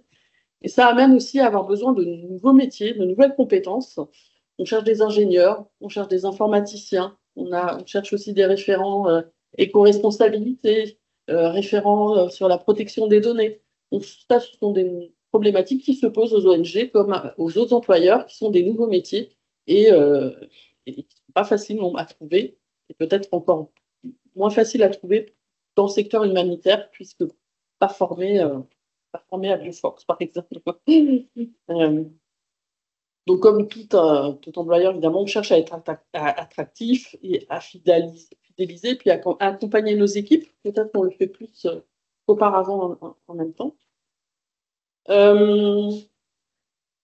Cela dit, on a quand même quelques spécificités. Donc, moi, la spécificité que je mets en avant, c'est, pour la France en tout cas, c'est que nous sommes des associations, loi 1901, donc dans un cadre juridique quand même particulier, des organisations à but non lucratif, avec un objet social et avec un objet à atteindre collectivement. Donc, c'est une notion on travaille de façon collective vers un objectif à atteindre collectivement. Il faut le rappeler, il faut peut-être le rappeler plus qu'avant. Nous ne sommes pas, même si on y ressemble de plus en plus, nous ne sommes pas une entreprise. Et en tout cas, Médecins du Monde, nous assumons ce statut d'association, d'objectifs non lucratifs, de travail collectif. Nous sommes financés par de l'argent public, l'argent des impôts, par de l'argent de la générosité du public. Donc, on a une vraie redevabilité vis-à-vis de cela. Et toute la dimension RH, le coût RH, c'est le plus gros coût dans les ONG. Donc, on a cette redevabilité aussi de comment on gère notre politique RH, notre politique salariale, etc., avec de bonnes conditions de travail, mais qui soient soutenables et avec des vrais critères de redevabilité vis-à-vis de nos donateurs, des bailleurs de fonds et des populations, bien évidemment. Donc, quand on parle d'association, on a bien en tête que du coup, tous les postes de travail que l'on crée, ils ne sont pas pour donner du travail à des personnes, ils sont bien pour mettre en œuvre l'objet social. Donc, le travail n'est pas la finalité, c'est bien une ressource pour une finalité. Et donc ça, on a besoin de le rappeler régulièrement aussi. Donc, on est confronté, comme on parle d'association, on a bien en tête que du coup, tous les postes de travail que l'on crée, ils ne sont pas pour donner du travail à des personnes, ils sont bien pour mettre en œuvre l'objet social. Donc, le travail n'est pas la finalité, c'est bien une ressource pour une finalité. Et donc ça, on a besoin de le rappeler régulièrement aussi. Donc, on est confronté, comme tout un chacun aussi, à l'évolution, alors peut-être plus en France ou en Europe, mais à l'évolution ce qu'on appelle le rapport au travail qui a changé avec un certain nombre de bons côtés, quand même, et puis parfois un glissement. Donc, vous savez qu'il y a le télétravail qui s'est développé. Et par exemple, à Médecins du Monde, il n'y a pas de télétravail pour les expatriés. Pour nous, ça nous paraît une évidence. Ça n'est pas pour tout le monde. Il y a un certain nombre d'expatriés qui sont surpris quand on leur dit qu'il n'est pas possible de télétravailler, que non, nous n'envoyons pas d'expatriés dans un autre pays pour qu'ils restent à la maison. Voilà. ce sont des questions qui sont de plus en plus souvent posées. Et c'est très récent et très nouveau. Donc, parmi les enjeux qui se posent à nous, c'est l'enjeu de l'intégration. Parce qu'effectivement, les populations qui travaillent pour Médecins du Monde et pour l'humanitaire plus largement, elles sont peut-être de plus en plus différentes. Alors, d'une part, avec les nouveaux métiers, on a peut-être de plus en plus de monde qui viennent justement du secteur privé. Tout à l'heure, qui venaient du privé. Et il y a une vraie différence de culture, plus ou moins grande selon d'où on vient, mais donc il y a cet enjeu d'intégration quand on vient du monde privé pour arriver dans le monde humanitaire, il prend du temps et c'est nécessaire de le prendre en compte pour expliquer qui on est et pour faire adhérer aussi des nouvelles compétences, des nouveaux profils. À l'international, la majorité des expatriés ne sont plus européens et donc ils ont besoin, on va dire, un peu d'une double adaptation. Ils doivent s'adapter à leur contexte d'intervention et ils doivent s'adapter à une organisation ONG francophone voilà, qui a aussi un mode de fonctionnement très particulier, qui est déjà différent d'une ONG anglo-saxonne, par exemple, mais voilà, qui est un monde du travail assez spécifique. Et nous, on a beaucoup d'expatriés qui viennent du Pakistan, du Kenya. Il faut aussi apprendre à travailler dans cet environnement-là, qui peut être différent. Alors évidemment, les enjeux de sécurité sont très présents, de plus en plus présents. Ça, c'est malheureusement pas une surprise. On a beaucoup parlé des sécurités des personnes. Maintenant, on parle beaucoup des sécurités des données. Ça aussi, c'est une problématique qui ne concerne pas que l'humanitaire, mais qui est fortement présente dans une ONG médicale, peut-être d'autant plus. Mais voilà, en étant présent dans plein de pays, peut-être pas les plus pointus au niveau informatique, etc. Donc, c'est une vraie préoccupation en ce moment.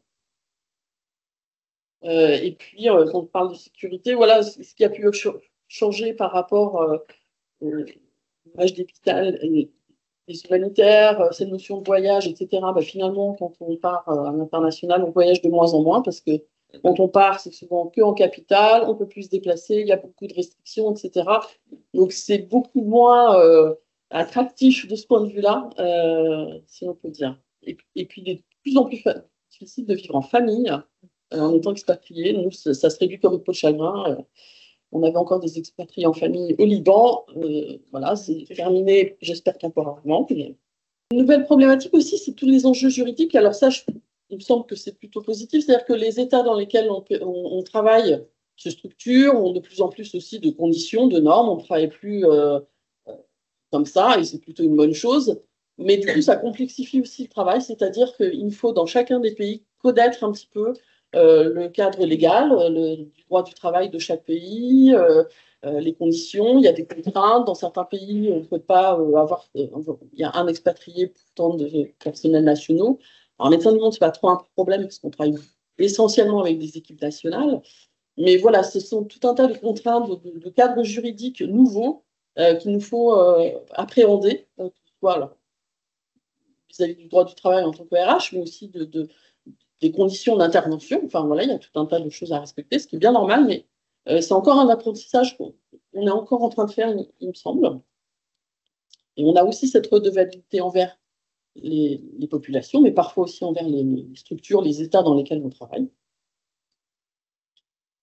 Je voulais aussi parler des enjeux qu'on a en France qui sont un petit peu différents, puisque Médecins du Monde travaille beaucoup en France, donc on travaille beaucoup avec des bénévoles, on a quand même 150 salariés en France.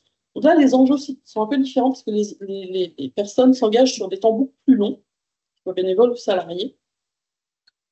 Ils sont souvent là à la fois pour donner un sens à leur travail, un véritable engagement, mais en même temps avec un rapport au travail qui est de plus en plus individualiste, comme dire le rapport au travail qui change un petit peu. Donc, une volonté d'engagement, mais une demande d'organisation très centrée sur soi. Parfois, voilà, il y a des risques de glissement. On veut caler le travail sur ses besoins à soi. Et voilà, il y a un vrai enjeu d'équilibre à trouver et qui n'est pas encore là, je pense. À la fois, il faut garder la flamme, comme les gens sont là sur du plus long terme. Faire de l'humanitaire en France, voilà, il faut concilier le droit du travail, cet engagement-là, et puis en plus faire cela dans un contexte où finalement la situation se dégrade. Autant sur certains sujets où à certaines époques, on avait l'impression d'obtenir des choses. On a obtenu la CMU, la ME à une certaine époque. Aujourd'hui, on voit un système de santé en France qui se dégrade, une misère sociale, une violence, etc. Avec ce sentiment de ramer à contre-courant, et c'est d'autant plus difficile de garder la flamme. Plus une particularité qui fait partie du travail, c'est de travailler avec des bénévoles.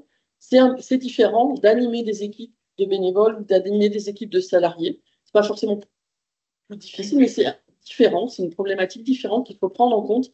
Et nous, on a mis du temps à comprendre que travailler avec des bénévoles, en soi, ça prend plus de temps que de travailler dans une structure salariée avec un organigramme. Donc, c'est acquis, mais voilà, c'est une particularité qui est intéressante, qui change, qui est une compétence un petit peu spécifique.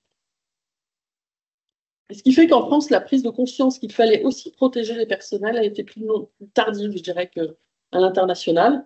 Mais là aussi, désormais, je pense qu'elle est prise en compte. Avant, voilà, donc on a d'abord pris en compte les problématiques de sûreté et sécurité elles-mêmes des personnes, puis après on s'est intéressé aux problèmes psychologiques, et maintenant on prend vraiment en compte la question des risques psychosociaux au sens large, et ça en France comme à l'international. Donc ça a été une vraie évolution, et c'est dans le métier des RH, je crois, quelque chose qui est en tout cas beaucoup plus présent aujourd'hui qu'il y a quelques années. Voilà, avec des vrais risques de burn-out. Alors, le bon côté des choses, c'est que la professionnalisation a amené aussi une meilleure connaissance de leurs droits par les salariés du monde de l'humanitaire. Donc, c'est plutôt positif en grande partie. Meilleure connaissance de ses droits, donc une meilleure prise en considération qu'il faut aussi soi-même un petit peu se protéger, une plus grande capacité à mettre des limites, et voilà. Et en même temps, une meilleure vigilance des employeurs, justement, à ne pas envoyer, voilà, à préserver en fait leurs ressources humaines qui sont leurs premières ressources. Alors peut-être pour parler un petit peu de recherche, hein, les ONG en ce moment. Effectivement, c'est difficile de trouver le premier quand on cherche à s'expatrier, mais même quand on cherche à travailler dans des sièges, c'est assez difficile. La première mission, comme on dit, c'est la plus difficile. Une fois que celle-ci est passée, c'est souvent. Pourquoi? Pas parce qu'on cherche des personnes qui ont de l'expérience. Et il y a besoin, pour se confronter à toutes ces réalités, d'avoir une certaine maturité, d'avoir une certaine humilité. Et finalement, il y a toutes les compétences que vous allez apprendre à Bioforce, mais il y a des vraies compétences relationnelles, de soft skills qu'on appelle d'écoute, de bienveillance, qui sont aujourd'hui finalement très très importantes. Quand voilà, c'est difficile. Finalement, des fois, la chose qui va changer, ça va être voilà, finalement la dimension de personnalité, de maturité, d'écoute, de posture, qui va aussi faire la différence. On recherche aussi des compétences transversales et notamment de plus en plus la capacité justement à former ou à transmettre. Alors, c'est une des conséquences de ce qu'on appelle la localisation de l'aide, mais pas que. On est vraiment en accompagnement des partenaires, d'empowerment des populations, etc. Donc cette compétence d'être capable de former les acteurs ou de transmettre, elle est vraiment de plus en plus transversale. Alors moi, je le vois étant en service formation, on demande des compétences de formateurs dans tous les secteurs, dans tous les départements, que ce soit des départements support ou des départements vraiment opérationnels. Et puis la compétence managériale, ça c'est un vrai enjeu, c'est pas facile. C'est pas facile dans tous les milieux, je crois. Mais c'est vraiment quelque chose, parce que quand on parle et de la souffrance au travail ou même de la violence sexuelle, assez souvent quand même, il y a ce qu'on appelle des défauts managériales. Et du coup, on travaille beaucoup là-dessus, sur comment renforcer les compétences des managers, qui est un métier de toute façon pas facile, qu'on apprend tout au long de sa carrière. Et voilà, mais ça fait partie des compétences en plus qui sont très recherchées. Après, et pour terminer, avec toutes ces évolutions, etc., je pense qu'aujourd'hui, peut-être plus qu'avant, on peut faire carrière, entre guillemets, dans l'humanitaire, c'est-à-dire que on peut justement avoir différents postes, de terrain, souvent, quand même, le bon lieu d'apprentissage, mais aussi au siège, dans des bureaux régionaux. Il y a de plus en plus des bureaux régionaux, etc. Et si vous avez la possibilité, moi, je vous encourage du coup à naviguer. Si vous restez, je trouve que c'est très enrichissant de passer l'un à l'autre. Et sans oublier que du coup, la finalité, c'est pas de faire carrière dans l'humanitaire, c'est bien de venir en aide aux populations, il ne faut jamais l'oublier. Et c'est là où, du coup, c'est ce que j'ai fait. Voilà, c'est pas forcément une innovation. Mais pour terminer justement par mon parcours, alors moi, j'ai d'abord une formation de journalisme et de sciences politiques. J'ai d'abord été journaliste, et puis bon, je me suis reconvertie à un moment donné, et j'ai fait le master de la Sorbonne, je ne sais plus comment il s'appelle maintenant. Action humanitaire. Action humanitaire, action internationale, etc. Et j'ai été rapidement embauchée pour ouvrir la mission en Égypte de Médecins du Monde. Et ça fait presque 20 ans que je suis à Médecins du Monde. Voilà. Alors, c'est aussi la chance que j'ai eue d'être dans une autre organisation où j'ai pu avoir un parcours à l'intérieur de l'organisation, mais ces parcours-là existent inter-ONG. Et voilà, j'ai été sur le terrain, puis j'étais responsable de desk au siège, puis je suis repartie sur le terrain comme responsable de pôle à Amman et Moyen-Orient. Entre-temps, j'ai travaillé sur les opérations France de Médecins du Monde à Lille, voilà. Après, j'étais au siège, j'ai piloté certains dossiers transversaux, notamment j'étais coordinatrice de la Task Force Covid il y a quelques années, voilà. Et puis j'ai géré quelques dossiers, voilà. Et ça fait 2 ans que je suis responsable du service formation. Pas pour mettre en valeur, mais vraiment pour dire qu'en fait, des parcours sont vraiment possibles dans l'humanitaire. Et après, c'est un choix. Régulièrement, par contre, je me suis demandé est-ce que je pars, est-ce que je reste. Il y a des moments plus ou moins simples. Et voilà, c'est toujours le sens, finalement, la finalité, justement. Non, on est utile et on fait changer des choses, plus ou moins facilement selon les contextes à certains moments. On arrive à faire changer des choses. Donc voilà, c'est vraiment la finalité qui reste. Et puis après, et je suis convaincue, pour répondre à une des questions, que toutes les compétences qu'on acquiert dans l'humanitaire sont très utiles ailleurs. Je pense que c'est une compétence peut-être assez rare. On ne sait pas toujours bien les mettre en valeur. On a sûrement encore du travail à faire. Alors, il y a Résonance Humanitaire qui travaille là-dessus, mais ce n'est pas toujours facile de rebasculer dans notre. Voilà. Merci beaucoup, Isabelle. C'était vraiment super complet. Je pense que ça a dû faire écho dans pas mal de têtes. Est-ce que du coup, ça provoque des questions aussi? Ou c'était tellement complet que c'était trop?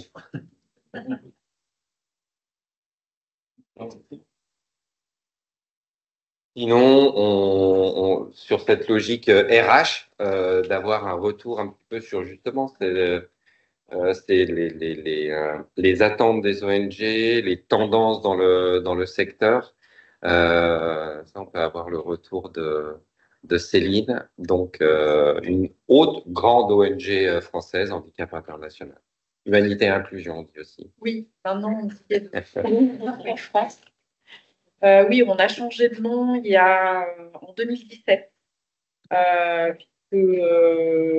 fait, on est sur une grosse internationalisation de l'organisation et en anglais, le terme handicap était vraiment très péjoratif. Et donc, de nombreux bailleurs anglo-saxons nous ont dit on veut bien travailler avec vous, mais pas sous ce nom. Donc, c'est l'origine en fait du changement. Donc, on a switché de terme en anglais. Et puis, dans les pays francophones, pour ne pas perdre non plus nos donateurs, on a communiqué pendant 5 ans sous la double entité. Et puis, donc, depuis cette année, on commence à parler d'humanité et inclusion en France. Voilà. Je ferme la parenthèse pour humanité et inclusion. Donc, oui, c'est 5400 collaborateurs dans le monde aujourd'hui. Donc, on est à peu près 400 sièges et puis 270 expats. Qu'est-ce que je peux vous dire?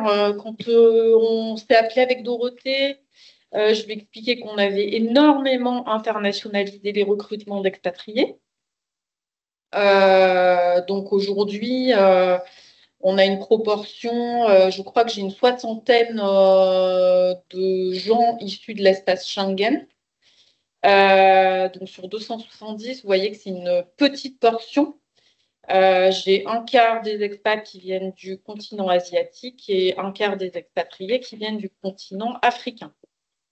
Donc on a fait vraiment une grosse diversification, on va dire, de notre panel. Alors, nos expats, alors pourquoi on les a diversifiés aussi? Parce qu'effectivement, on a des contraintes de plus en plus fortes dans les obtentions de visa. On a des pays francophones, des pays anglophones. Il y a des nationalités qui sont interdites. Vous êtes américain, rentrer au Moyen-Orient, c'est quasi impossible. Voilà, on a plein de problématiques de ce type-là qui font que la diversification nous permet, après, en tant que RH, parce que c'est un vrai Tetris, trouver la bonne personne pour le bon poste au bon moment, c'est assez compliqué. Du coup, on travaille en vivier. Alors, ça veut dire quoi en vivier? Vous faites une première expérience, si vous êtes validé vivier, ça veut dire qu'on vous demande si vous êtes OK pour qu'on vous rappelle. Et en fait, en général, c'est pour ça on avait eu la discussion avec Dorothée par rapport à l'article où il marquait qu'il y avait une difficulté à faire carrière au sein d'une même ONG. Chez nous, on a 70% de nos postes qui sont pourvus par le vivier. Et on est dans le vivier, on reste dans le vivier pendant 2 ans après la date de dernière mission.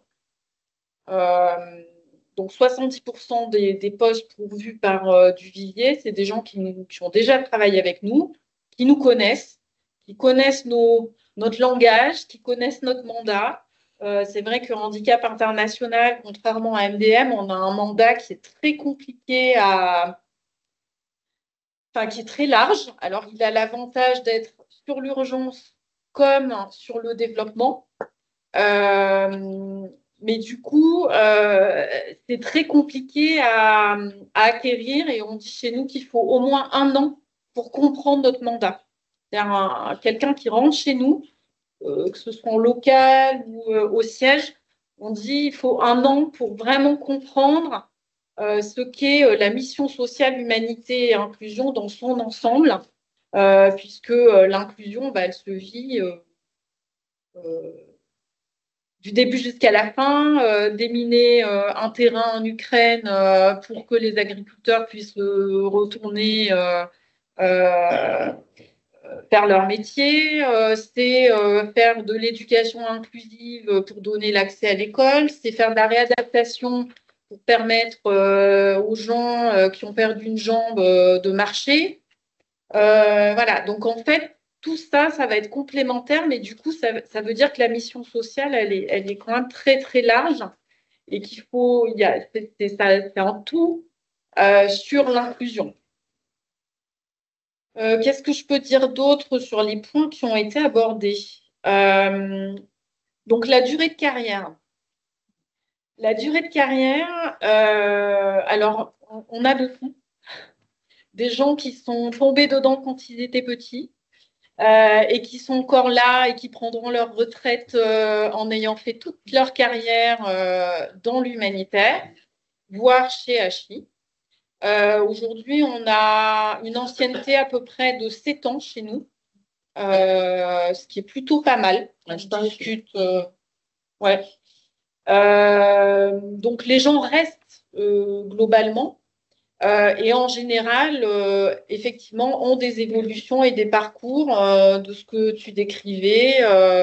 Voilà. Et en plus, bon, tu parles des sièges terrain, mais tu as aussi changé de métier dans ce que tu as évoqué. En passant des OP au RH, en gestion de crise. Donc, à chaque fois, on voit que ce sont des transferts possibles. Alors, comment je me l'explique? Je me l'explique parce que je pense que travailler dans l'humanitaire, c'est aussi un monde, tu en parlais, Dorothée, dans ton introduction, assez singulier, un peu un monde à part, qui a son propre langage, ses propres codes. Et que du coup, quand on vient de l'extérieur pour la question qui a été posée tout à l'heure, je pense que c'est très compliqué d'adopter les codes, le langage de ce secteur. Il y a des modes de fonctionnement qui sont vraiment très particuliers, très différents de ceux du secteur lucratif. Et alors, ça nous sert et ça nous dessert. Donc effectivement, on va parler de professionnalisation. Moi, j'ai débarqué dans le secteur humanitaire il y a 9 ans. En fait, j'étais impressionnée du niveau. Hein, c'est quand même un monde particulièrement érudit qui gère une complexité phénoménale.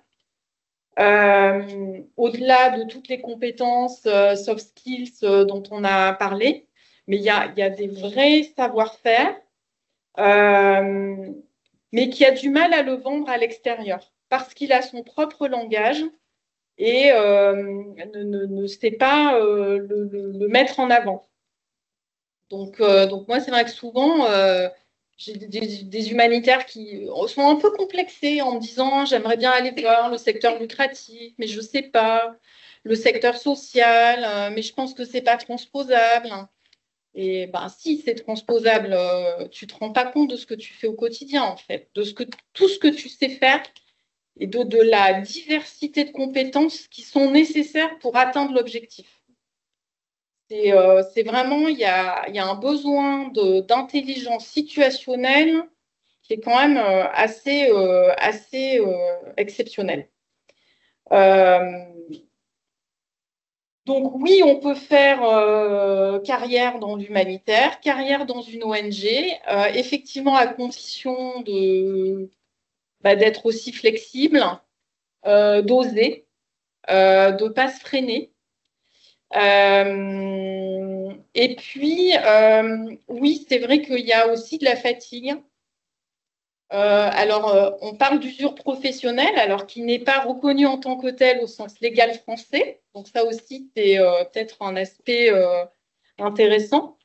Mais c'est vrai que je rejoins sur ce qui a été dit. C'est un métier qui abîme, qui peut abîmer. Et je pense que, alors, il y a une responsabilité employeur, mais il y a aussi une responsabilité individuelle. Parce que c'est vrai que devant les besoins, et je comprends que bon, rien n'y suffit, mais il faut être capable aussi, à un moment donné, de se dire là, je ne peux plus, en fait. Et de ne pas atteindre ce point de rupture. Parce qu'on sait que quand il est atteint, c'est très difficile de remonter sur selle après. Donc effectivement, en tant qu'employeur, bon, j'avais une réunion inter-DRH vendredi. J'ai posé une question qui a été posée tout à l'heure sur l'accès des femmes dans certains terrains, est-ce que c'est un frein à la mixité, etc. Je dirais, c'est pas la question des femmes, c'est je crois que c'est très bien décrit il y a un article sur la santé psychologique. Et effectivement, on a beaucoup de difficultés dans nos processus de recrutement. On ne veut pas envoyer quelqu'un dans un terrain très difficile alors qu'il est déjà en situation de fragilité. Et c'est extrêmement difficile à détecter en entretien. D'autant que les gens veulent partir. Donc, même devant un psy, ils ne vont pas dire ah ben tiens, oui, j'ai eu des problèmes de sommeil après ma dernière mission.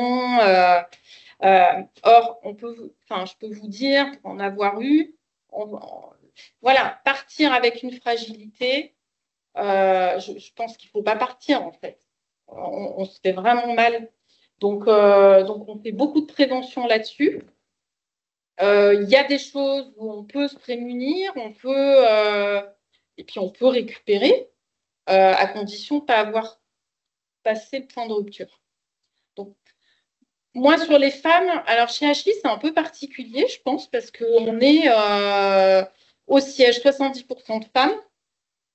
Sur les expats, il y a 50% de femmes, 50% d'hommes, y compris sur des postes de management. D'ailleurs, j'ai un comité exécutif, on est 7, il y a 5 femmes pour 2 hommes. Donc, on est vraiment très féminisé chez Hachi. Ça change après sur le staff local, mais ça dépend aussi beaucoup du contexte. Voilà, si je regarde le Mali, ben, j'ai énormément de mal à recruter des femmes au Mali sur nos postes. Voilà, mais c'est très culturel et très, très local. Qu'est-ce qui se passe aussi dans les transferts de carrière? Tout à l'heure, vous demandiez qu'est-ce qui fait qu'à un moment donné, on peut sortir de l'humanitaire. Alors, on a parlé d'usure, le fait de se dire, mais c'est un monde, enfin, c'est sans fin, et à peine on résout une crise, qu'il y en a une autre qui arrive, voire deux, voire trois. Donc, c'est vrai que tous les matins, ouvrir la radio et se dire, ah, qu'est-ce qui va encore se passer sur lesquels il va falloir intervenir. Donc, oui, il y a une usure. Mais c'est surtout, moi, ce que j'observe, des gens qui, à un moment donné, ben, crise de milieu de carrière, enfin, on l'appelle comme on veut, crise de la quarantaine, l'envie de fonder une famille. Voilà, ce sont des choses quand même que j'observe aussi, peut-être après 20 ans, voilà, vers 40 ans. Donc, le fait de vouloir se stabiliser, ça, c'est un facteur effectivement important. Qu'est-ce que je me suis noté d'autre dans les questions qui ont été posées? Alors, comment on rentre dans le secteur? Alors, oui, difficile, je reconnais. Effectivement, je rejoins mes collègues de dire que la première mission est clé. Mais ce qu'on va chercher, c'est un métier plus un engagement. Et l'engagement, dans un CV, on va le regarder. Est-ce que vous faites partie des gens qui se sont mobilisés, qui sont responsables citoyens, j'aime bien ce terme, pas forcément militants, mais qui ont travaillé, se sont engagés dans des associations, dans des réseaux pour promouvoir tel ou tel enjeu.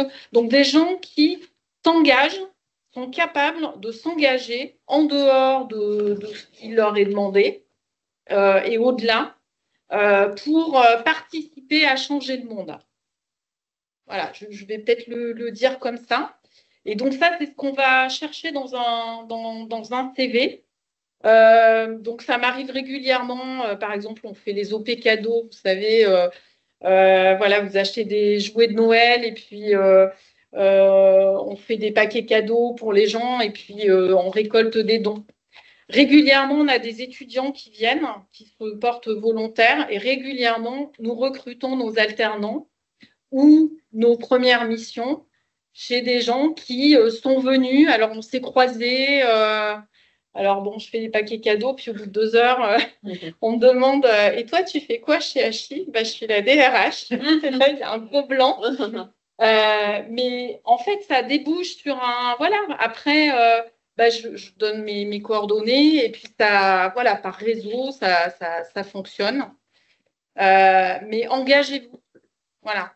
Engagez-vous. Il y aura du monde à Noël. Il y aura plein de monde aux OP cadeaux. Ça veut Je dire sais qu'on pas est si à on Noël. le refera. Non, mais c'est un exemple. Mais donc voilà. J'ai bien aimé aussi ce qui a été dit sur le travail n'est pas la finalité, c'est un moyen.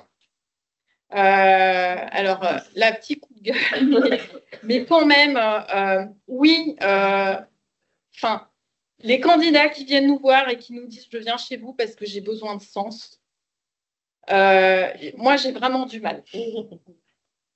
Voilà, le sens, il n'y a que vous qui puissiez vous le donner. Nous, on a peut-être plein de choses à vous offrir. Peut-être que si vous vous retrouvez au recrutement à recruter des gens au siège, le sens sur la mission sociale, vous n'allez pas forcément croiser de bénéficiaires, en tout cas chez HI, parce qu'on n'a pas de mission en France. Si vous venez en disant je veux voir des bénéficiaires et venir en aide aux populations vulnérables, vous recrutez des gens sortant de Bioforce, peut-être que ça n'aura pas de sens pour vous. Et ça, je peux pas, c'est à vous de faire ce chemin. Donc, aller au-delà de c'est quoi le sens pour moi, où est-ce que je vais avoir mon impact. Je peux prendre mon exemple. Pourquoi j'ai rejoint l'humanitaire? parce que je voulais faire partie de la solution, pas des gens qui causent les problèmes. Voilà, donc j'ai fait 20 ans dans l'industrie, on ne se refait pas, je suis ingénieure de formation. Mais à un moment donné, voilà, ce sont des choix de vie. Et je pense que c'est important pour vous de se dire qu'est-ce qui fait sens.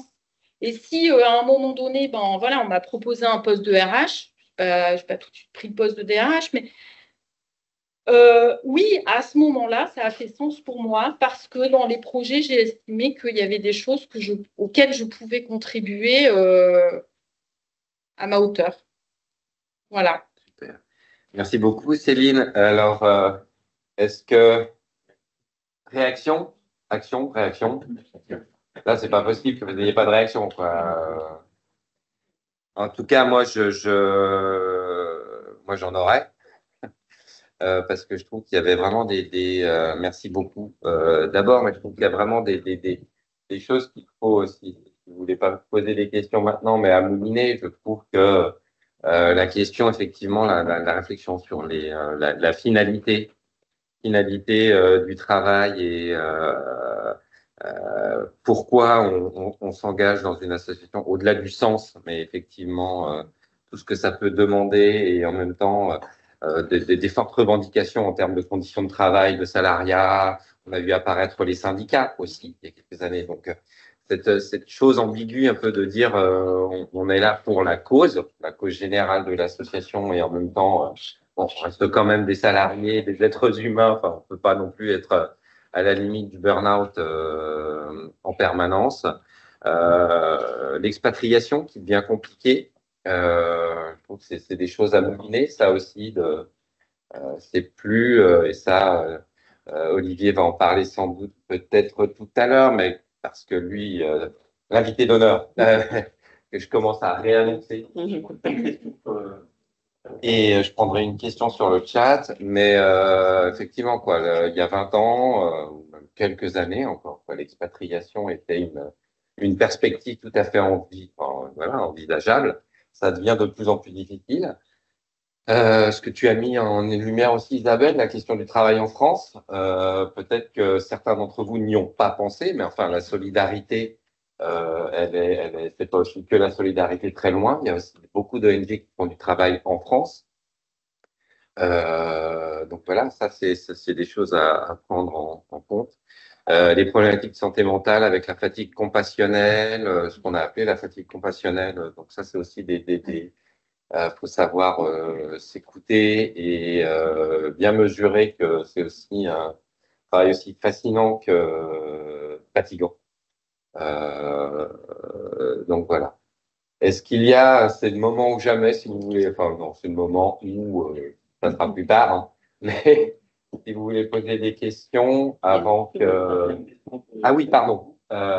Est-ce que commencer l'humanitaire après 40 ans est un plus ou un frein pour les futurs employeurs? Ce qu'il faut surtout se dire, c'est que si vous démarrez l'humanitaire après 40 ans, votre vie professionnelle avant 40 ans va être prise en compte et elle est importante. Donc, vous avez cette expérience-là qui, de toute façon, est intéressante. Et puis, j'ai envie de dire, ça peut être un plus dans le sens où, voilà, on sait que c'est quelqu'un qui a appris, qui s'est adapté, qui a déjà une vie professionnelle. Après, tout dépend, voilà, des compétences, etc. Mais en tout cas, c'est pas un frein. Moi, je dirais que ça dépend pas de l'âge, ça dépend de votre capacité d'adaptation. Oui, parce que le choc culturel, enfin, je vais dans ce sens, hein, mais effectivement, c'est un secteur avec une culture qui est particulière et pour être dans le secteur aussi depuis longtemps, je l'ai bien vu effectivement. Les chocs culturels des personnes qui avaient pu travailler dans le privé ou qui ont pu être fonctionnaires, aussi dans le public d'ailleurs, hein, c'était plus rare, mais qui arrivaient effectivement dans les ONG où c'était et puis peut-être humilité aussi, c'est-à-dire que moi je pars du principe que je ne sais pas. Donc il faut le découvrir ce secteur. Il faut poser des questions, demander aux gens voilà, comment essayer de décoder et de comprendre ce qu'il y a derrière. Donc vraiment, oui, capacité d'adaptation et puis écoute. Capacité d'écoute, je pense qu'il faut curiosité. Il ne faut pas arriver en se disant, moi je sais, je vais venir avec mes petites recettes magiques du secteur lucratif et je vais vous montrer comment il faut faire. Voilà. Je pense que ça, ça ne marche pas. Et puis, C'est mal pris. oui, mais au-delà de ça, en fait, encore une fois, je pense qu'il y a des vrais savoir-faire, simplement, on ne parle pas le même langage. Donc, en fait, c'est une question de culture et d'être capable de passer d'une culture à l'autre et de transposer. Donc, moi, de temps en temps, même après 10 ans, des fois, je fais un reset des 10 ans que je viens de passer. Alors, avant, comment j'aurais fait? Ah, OK. Alors, je faisais comme ça. Donc, ici, si j'adapte, qu'est-ce que ça fait? Et en fait, je suis sans arrêt en train de faire des ponts. Mais voilà, ça fait 10 ans. Et je me rends compte quand je recrute des gens du secteur lucratif, voilà, en général, au bout de 2 ans, c'est je reste ou je pars. Mais ça tient pas, c'est pas anodin.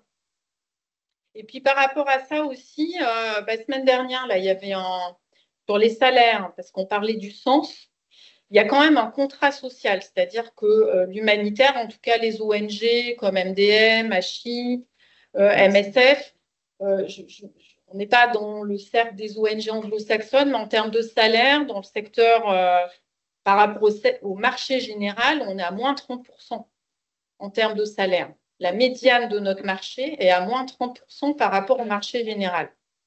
Ça veut dire que quand on vient bosser chez nous, on ne vient pas par hasard. Donc, c'est pas, je ne postule pas chez HI ou chez MDM comme je postule à la Poste ou chez Volvo. C'est pas, oui, il y a une mission, oui, il y a un job, oui, il y a des conditions, mais en fait, il y a autre chose. Mais du coup, c'est ce contrat social qu'on valorise. Alors après, oui, il y a l'individualisme, la parentalité, la flexibilité, enfin tout ce qu'on entend, mais je dirais ça touche le marché non lucratif comme le marché général. C'est une tendance de fond et qui est mondiale. Merci beaucoup à tous les quatre. C'est vraiment Merci à toi, Boris, aussi, pour avoir animé cette table ronde.